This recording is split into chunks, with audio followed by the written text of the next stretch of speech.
Hey YouTube, so today we're going to be planting some more seeds. Today we're going to be doing butterhead lettuce, arugula, and eggplant. And I'm going to be giving you an update on the seeds we did last week so that you can see how everything's doing. And we're also going to be taking cuttings of some Cuban oregano. So we're going to be starting with the eggplant.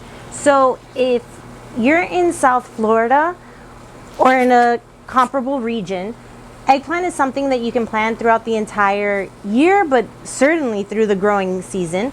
The ones that I've planted before are called fairy tale eggplants, and they're really small. And what I've noticed is that I need a lot of plants and a lot of eggplants to do anything significant with it. So this time I have opted for a bigger variety called Purple Comet. And so I'm going to be planting this today. And they are supposed to get about 18 inches long. So let's go, and I've already filled these up with some compost. This is what the seeds look like. And you just put one in each cell.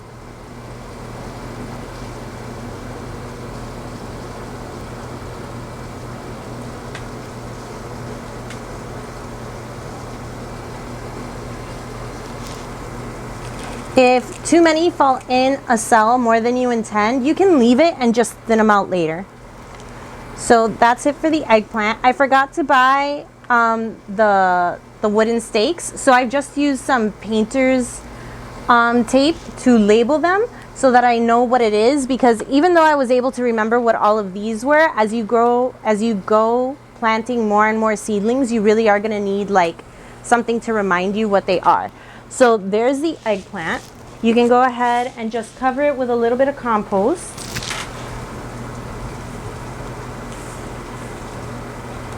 And then we'll water them in later. So the eggplant's done. So now let's do the butterhead lettuce. Let's see. So I do want to tell you something about planting lettuce in South Florida. So even though I'm going to be doing this now, when it comes to lettuce, they're not very heat tolerant, and so to plant it now is actually a bit of an experiment. So I'm going to go ahead and plant it now. It takes 2 to 3 seeds in each cell. But the reason it's an experiment is because we're mid-September and it's still very hot outside. And so I've gotten a lot of information from different sources, and I find them all very reliable. So, but they all do something different. So for instance, the planting calendar that UF recommends, which takes different climates into consideration, specifically in Florida, says that you can start doing it now in September. Some farmers that I find very reliable won't do it until November. So I am going to go ahead and plant them, but if you decide to do it now, just know that it would be a bit of a risk. If you don't want to take that risk, go ahead and wait until November. I like greens, so either way, what you would have to do when planting greens is you plant them like every few weeks so that you're getting greens every few weeks. Otherwise they all like come, oh look, otherwise they're all ready at the same time, which isn't terribly helpful because you don't eat a ton of greens. You can't really preserve them all that well. So you would have to do it every so often anyways. Okay, there we go. Just cover it with compost, and then the lettuce will be done.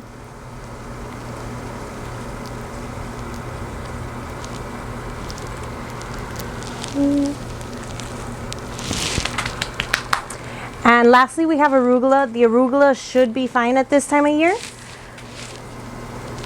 And this also takes 2 to 3 seeds per cell. It also says that you could I've heard that you can also direct sow it. I get very like inconsistent results when I direct sow it, so I'm going to be doing it in the tray just because I want to control the outcome a little bit more. But you can direct sow it if you'd like. It's one of the things I think that would be less risky in Florida to direct sow.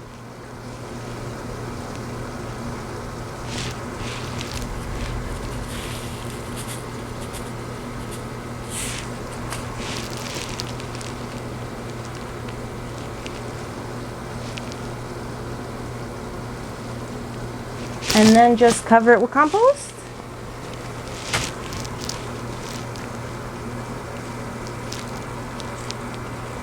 And we are done sowing our seeds for this week.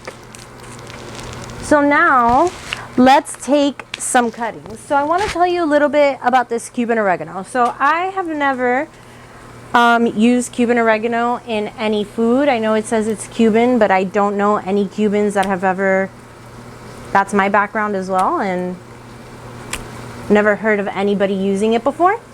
But it's a beautiful plant. It's really pretty. And so I do actually want like 10 of these plants that I'm going to plant out on the side of my house just for its aesthetic value. And if you've ever seen it, it smells delicious, and it has these really pretty, like, has these beautiful pink edges. I've never taken cuttings of Cuban oregano before, so it is actually an experiment. So you would take a piece here that's obviously young, and you always cut under some leaves, and these sections here where the leaves are coming out are called nodes, right here and there. And then you trim the leaves off of the nodes.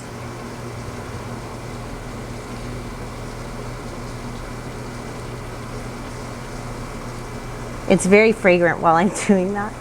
And you only leave a few leaves, because basically the leaves require, even though they help bring in energy, they also require energy. So you only leave like 2 itty bitty bitty leaves.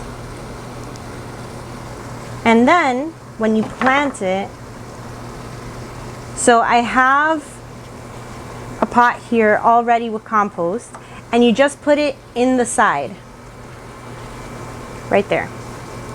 And then we're gonna go ahead and do that 4 or 5 times, and they don't, not every single one of them is necessarily going to survive, but you can see how in one pot, maybe they all survive, maybe you get 2 or 3 plants, and then as they go getting bigger, you go dividing them, and then you end up with a bunch of plants. So let's keep going. Hey guys, the camera died, so I'm switching over, and as far as I can tell, the last thing you saw was I was taking cuttings from the Cuban oregano plant. So this is what cuttings ultimately look like. So you have a pot full of compost and then your little cuttings in here, and that's what it does. And so basically what you do is you just put this the way I have been doing in the tray. Every day you water it, and in a few weeks I'll check at the bottom to see if there's roots. And if once you can see the roots coming out of the bottom, you take them out and you start potting them on. But we'll do that here together. So let me give you a quick update on last week's seedlings. So last week we planted peppers, and the peppers, I do want you to know that the peppers are sweet peppers and they are an experiment. There have been some good resources that say you can plant peppers in South Florida, and some resources that say you can't. So if you're deciding to do these as well, just know they're a bit of an experiment. It's not that much of an experiment when you go for like the spicier peppers. So just keep that in mind. So look, so these are still very small plants, so we're not gonna pot them on yet. You can see the roots coming out of the bottom, which is a good thing, but they are not ready to be potted on when they're this size. I don't expect that the roots are filling this in.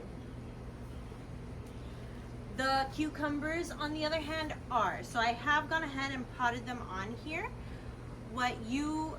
These are not a very risky plant, so you can go ahead and pot them on. As you can look at the difference between these plants and these plants in 2 weeks.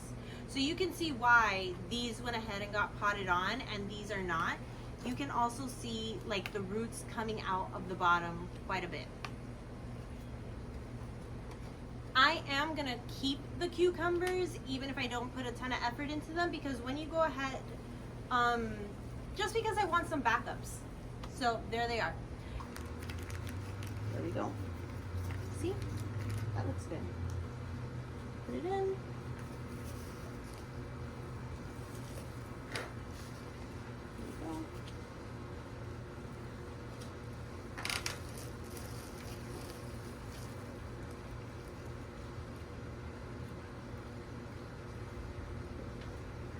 in terms of the squashes, look at how big the roots are.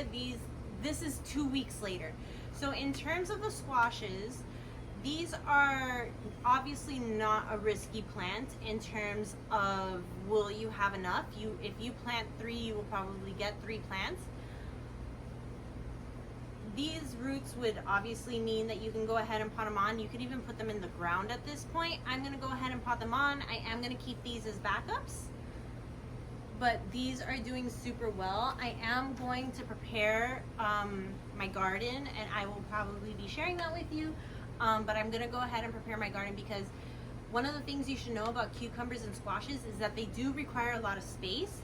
You wouldn't, with some of these plants that require so much space, I don't care to put them in a raised bed because they're pretty much gonna take over. So that means that that raised bed won't create anything else. You probably wanna like plant them in the ground somewhere, a lot, like on your property, wherever you have space, to make it easier. But look at how easily that came out. I barely touched it. If you want to be like extra good at this, pull it out by the leaf. I find that it's very difficult to do that, but just go ahead and put it in its pot. We'll go ahead and add compost. Here, let me put it here so that you can see. So go ahead and hold it like that in its pot, and then just add compost so that it can start standing up on its own.